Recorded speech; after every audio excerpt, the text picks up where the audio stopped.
Malam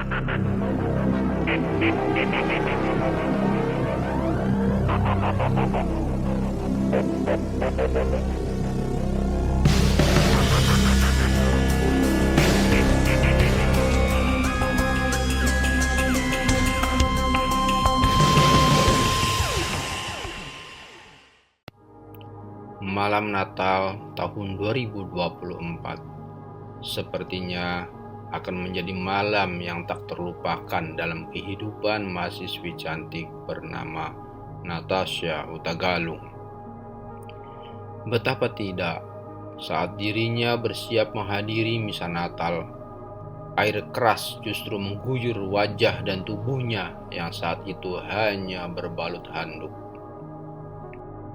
Ada seseorang yang menyelinap ke kamar kosnya dan tiba-tiba menyiramkan air keras ke wajahnya.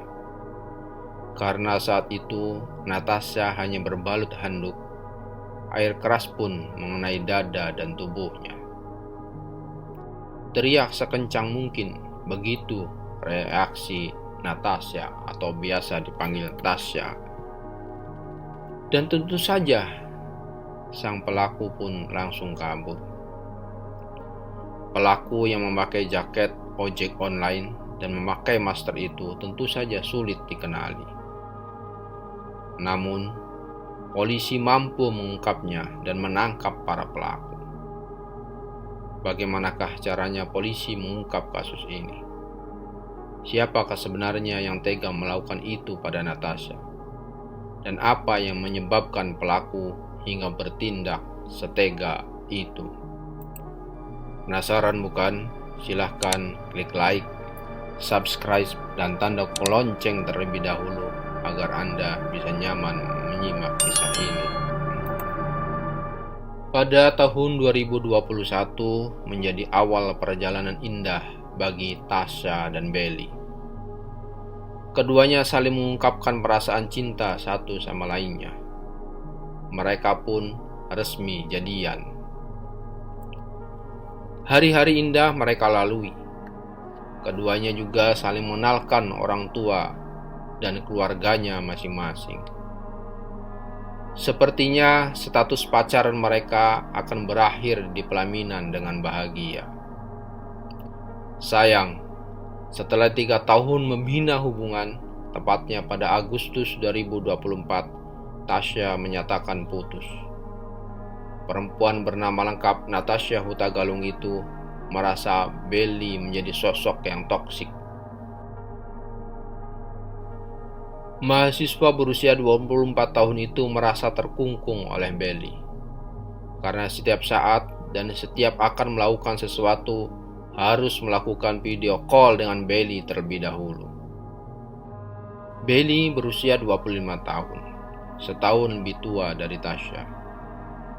Mereka berdua sama-sama berasal dari Ketapang, Kalimantan Barat. Dan keduanya juga sama-sama sedang kuliah di Yogyakarta. Tasya mahasiswi semester 5 jurusan Ilmu Pemerintahan, Sekolah Tinggi Pemerintahan Masyarakat Desa APMD.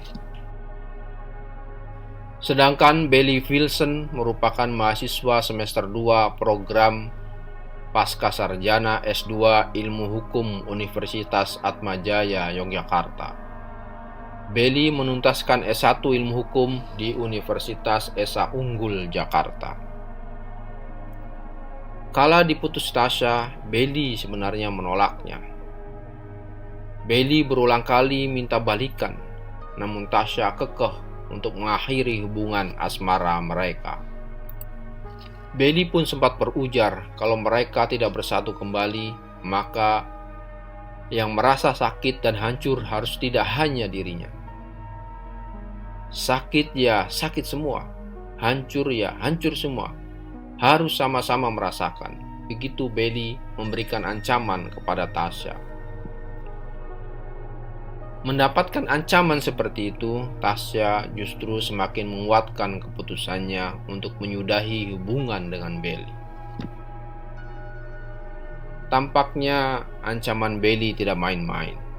Ia sepertinya merencanakan sesuatu. Pada 12 Desember 2024, Belly memasang iklan di Facebook dengan kalimat, "Dibutuhkan orang yang mau bekerja apa saja." Selang beberapa jam, Satim melihat iklan itu.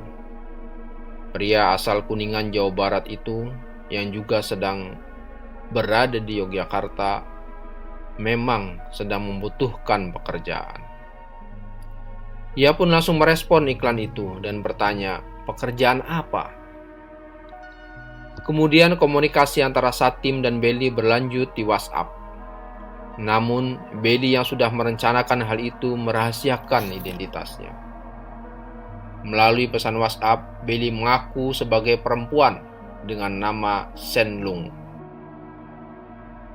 Sebagai sarjana hukum dan mahasiswa S2 ilmu hukum, Belly tentu paham bagaimana menghindari masalah hukum atas aksi yang sedang ia lancarkan.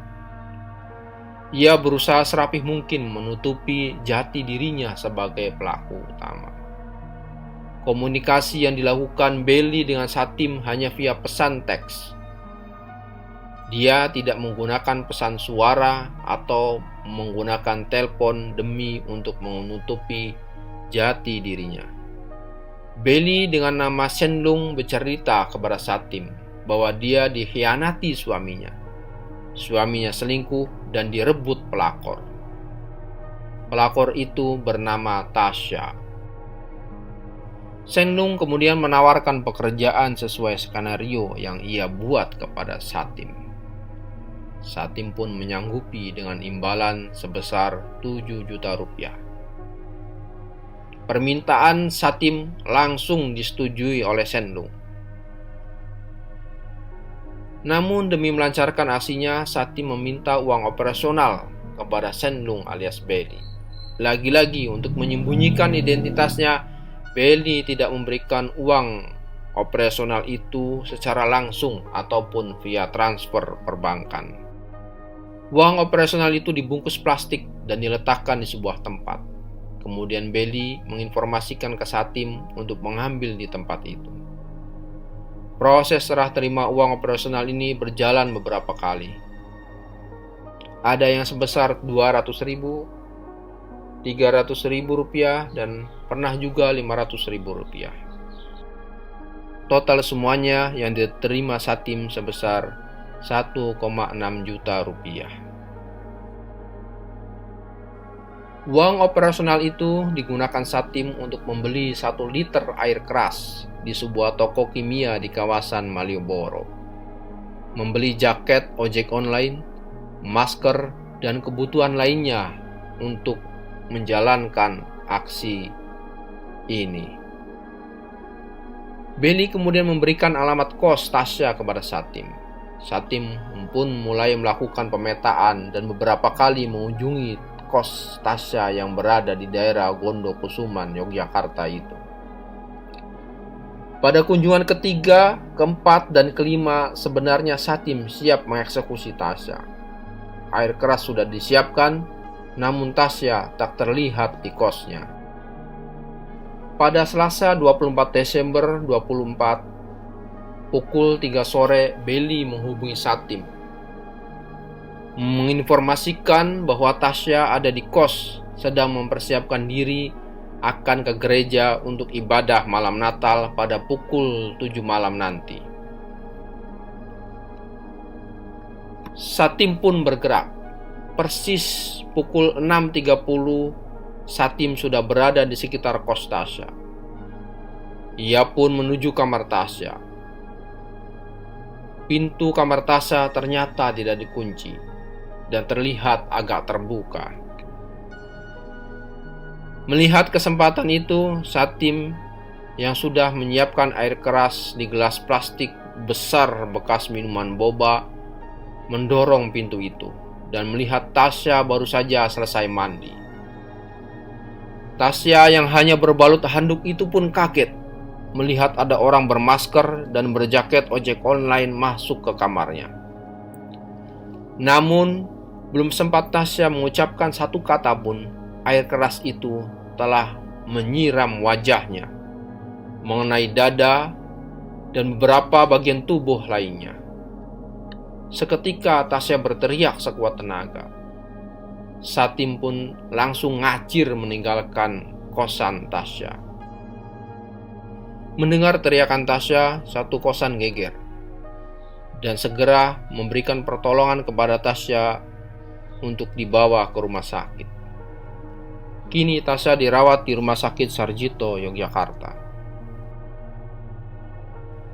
Tangan kanan Satim yang digunakan untuk menyiram pun terkena tetesan air keras dan terluka.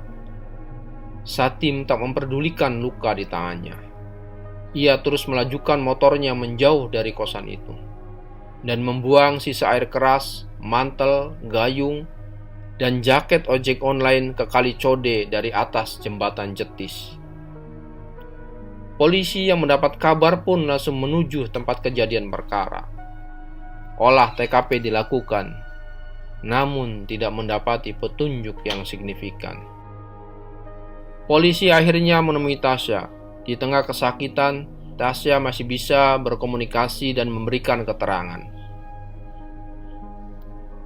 Dari komunikasi itu, polisi mendapatkan petunjuk bahwa Tasya pernah mendapatkan ancaman dari sang mantan pacar. Polisi segera bergerak menemui Belly di kosannya. Namun Belly yang sudah merencanakan itu tentu saja mengelak dan tidak mengakuinya. Polisi tidak kehabisan akal. Beberapa teman kos Belly pun dimintai keterangan. Dan dari teman kos itulah polisi mendapatkan informasi bahwa Belly memiliki 2 handphone. Polisi yang sebelumnya melihat Belly hanya menenteng 1 handphone kemudian kembali menemui Belly. Polisi mengonfirmasi mengenai kepemilikan handphone Belly. Lagi-lagi Belly membantah, ia hanya memiliki 1 handphone. Jawaban Belly justru membuat polisi semakin curiga. Setelah dikonfrontasi dan keterangan teman kosnya, Belly akhirnya tak bisa mengelak. Belly mengatakan bahwa handphone satunya baru saja hilang. Kecurigaan polisi pun makin bertambah. Personal polisi kemudian menggeledah kos Belly. Polisi tidak menemukan sesuatu di kamar Belly. Kemudian memeriksa kamar yang lainnya, termasuk area gudang.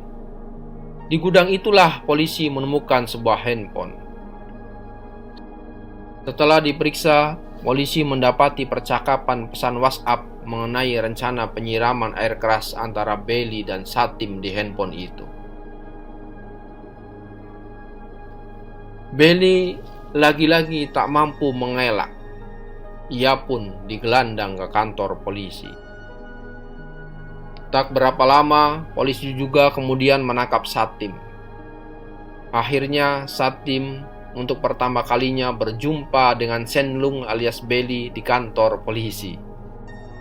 Dari perbincangan WhatsApp dan keterangan kedua tersangka itulah kisah ini dapat dirangkai seperti yang disampaikan Kasat Reskrim Polresta Yogyakarta Kompol Probo Satrio kepada media. Kedua tersangka kini dikenakan pasal berlapis tentang penganiayaan, yakni pasal 355, pasal 354 ayat 2, pasal 353 ayat 2, dan pasal 351 ayat 2 KUHP. Ancaman hukuman maksimal 12 tahun penjara. Ini perbuatan yang sangat terencana dan korban sangat menderita. Kita kenakan pasal berlapis. Begitu penjelasan Kompol Probo Satrio. Namun pihak keluarga berharap ada keadilan. Tarida Hutagalung yang merupakan tante Tasya berharap pelaku dihukum penjara seumur hidup. Mengingat penderitaan Tasya juga seumur hidup. Terlebih menurut keterangan dokter, Tasya terancam kebutaan karena luka bakar akibat air keras yang mengenai matanya cukup parah. Tasya semoga cepat sembuh dan keadilan segera terwujud. Untuk Belly, Setinggi apapun pendidikanmu soal hukum dan serapih apapun engkau menutupi kejahatan, ingatlah bahwa kejahatan itu tidak ada yang sempurna. Kejahatan akan menemukan jalannya sendiri untuk dikenali.